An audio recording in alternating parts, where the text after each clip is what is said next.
Nakapag-swimming na ba ang lahat? Abay kulayan na yung matagal na drawing na yan. At sulitin ng summer dahil ilang buwan na lang ulit at magtatag-ulan na. Kaya't eto nga't nandito kami ngayon sa Jardín de las Marinas para pawiin ang init kahit gabi na.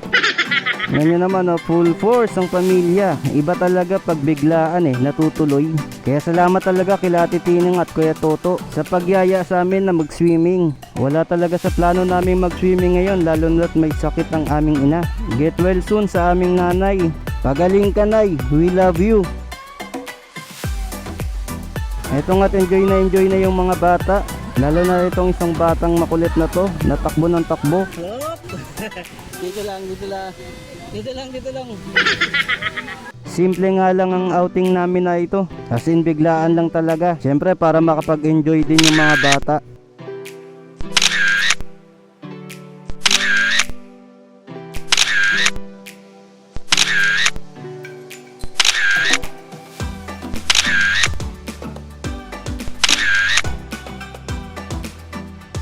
Dati tayo yung tuwa sa ganyan pag may outing.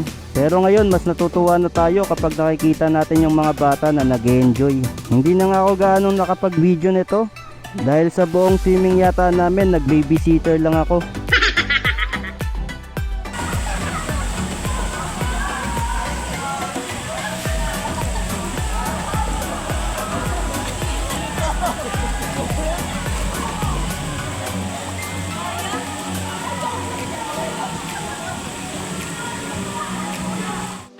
Ngayon kasi kahit gabi na mainit pa rin at bihira lang talaga kami makapag-set ng ganito kapag ganito lang na walang pasok sa work.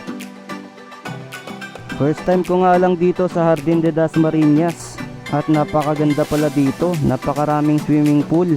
Meron pang mga private pool kung gusto nyo na kayo lang yung gagamit ng pool. Biyernes Santo nga pala itong swimming namin na ito kaya maraming tao.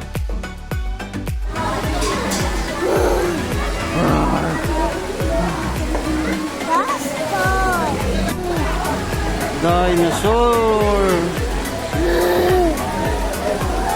Itim. Walang nakita, maitim.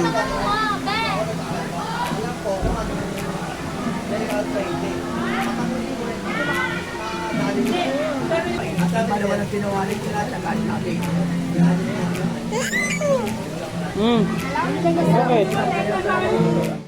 Kalaunan nga ay nagready na kami para umuwi at nakakota na sa swimming yung mga bata. Kami naman mga nakakatanda nakapag-swimming na rin. Kita nyo yan, kapag talaga biglaan natutuloy. Sobra-sobra pa nga kami sa pagkain at hindi rin namin naubos. Kaya kung ako sa inyo, mag-outing kayo ng biglaan para matuloy. Butit, uwi na.